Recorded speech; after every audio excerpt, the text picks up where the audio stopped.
Hi, I'm Ira Liebtag, CEO of Chelaka, and welcome to Chelaka's GABF chocolate beer event. We're at Tap 14 in Lodo. Let's go check it out.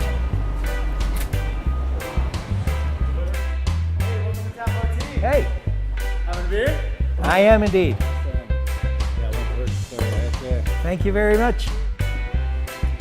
Chelaka cheers for chocolate beers. Cheers.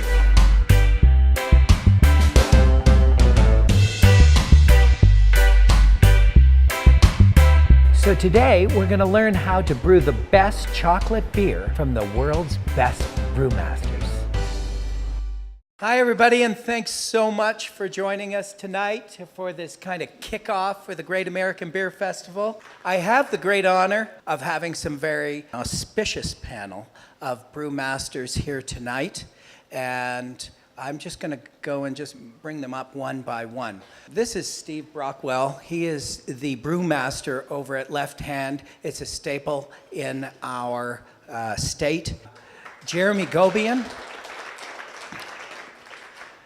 The guy's he's like a doctor, he's like a lawyer, he's like an engineer, all of those things, turned brewmaster. Thank you, Jeremy, for coming and being part of this. Chris O'Connor runs operations for the largest contract brewing operation in the world. These guys have provided this opportunity, and well done, kudos to you. And what we're going to do is I've got a series of questions, and I'm just going to kind of pass the mic down the road and let these nice gentlemen answer the questions. Chris, what made you try Chelaka? So we actually got introduced to you through one of our business partners, and knowing a few people in the industry, they brought a bunch of examples of where Chelaka was already. And we thought if it works for these guys, it's got to work for us. And what we really wanted out of it was a very decadent flavor. And the sweet Chelaka that we ended up ordering was able to provide that for us. We had been doing chocolate beers since the first month we were open in 2011.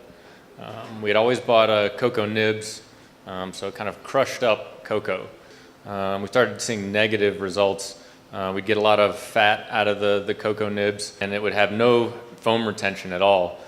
So you'd pour a beer and it would look like it's flat, even though it was fully carbonated. So about 2 years ago, I believe, maybe we got our first sample of Chelaka, and I started using that. It's much easier to process, and you can pull a lot of really rich cocoa flavor out of it if you want to use it. Chelaka was a good fit for us. The product speaks for itself, and so it was really easy to use because it's in a form that really works for lab scaling, and you can decide how much to use to create nuance or to create really bold chocolate character. It can work in a variety of styles, so that's really how it started for us, was kind of something that was put forward to us, and then just looking to see what local business had the best product to offer, and Chelaka was it. I just want to take a little bit of a different spin on that question. First of all, what beer did you make? And, what kind of problems did it solve for you? When we add cocoa nibs to a fermenter, we would bag them in a nylon porous bag, and you throw them in the fermenter, and then you drain the beer out of it. But you got to get that bag out. So we kind of had this pole with a big hook on the end of it, and we would try to hook the bag and then pull it close enough to the door. Well, we had one time we were trying to get those nibs out of the fermenter, and the hook tore the bag wide open, and the nibs just kind of fell all over the inside of the tank. So it just forms like a solid chunk at the bottom and doesn't want to come out. So what would have normally been a 5-minute task of pulling a bag out turned into an entire day. So having a slurry, it's a powder suspended in liquid, makes it very easy, so it doesn't clump up into a solid mass. So when you drain the tank, it just drains right out the bottom with it. It makes cleanup a breeze. Maybe you can just run us through quickly the technical side of it. A little bit about the fermenters, but it's like you put it in the secondary, when, how, what temperature, what variety. I just take the Chelaka and drink it, and then with a Sharpie write that it has Chelaka on it. I'm kind of the idea that I don't want to blow out any aromatics during fermentation, so I'm going to lock it in during the transfer to the bright. In fact, it might be better to spec the beer first and then add the chocolate.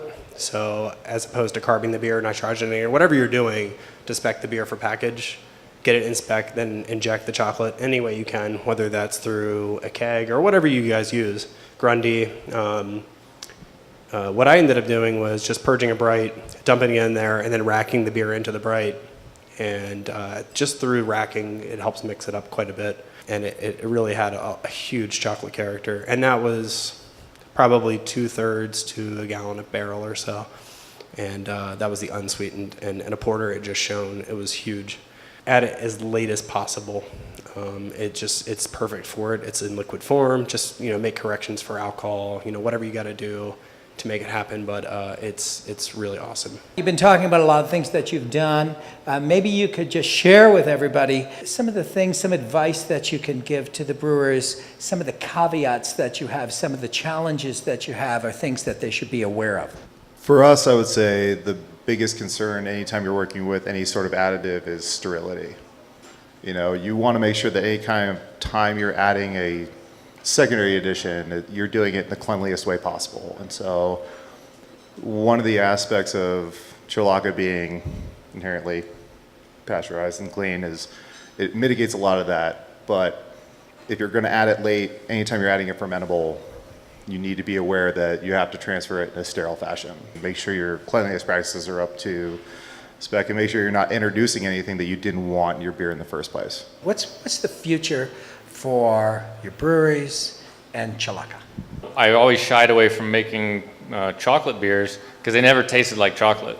And I hated that letdown feeling when a customer comes into our tap room and wants to try a beer, and we got the chocolate this or the chocolate that. And they're like, well, it tastes like the beer that you said, but the chocolate's kind of missing. But having a reliable way to add true cocoa flavor to any beer, from a light blonde ale to imperial stout or anything in between, has allowed us to offer more opportunities to do chocolate flavored beers that you can be proud of. But if you can say you can do chocolate beers and you can actually execute the concept that you promised them in your marketing, that's a huge plus.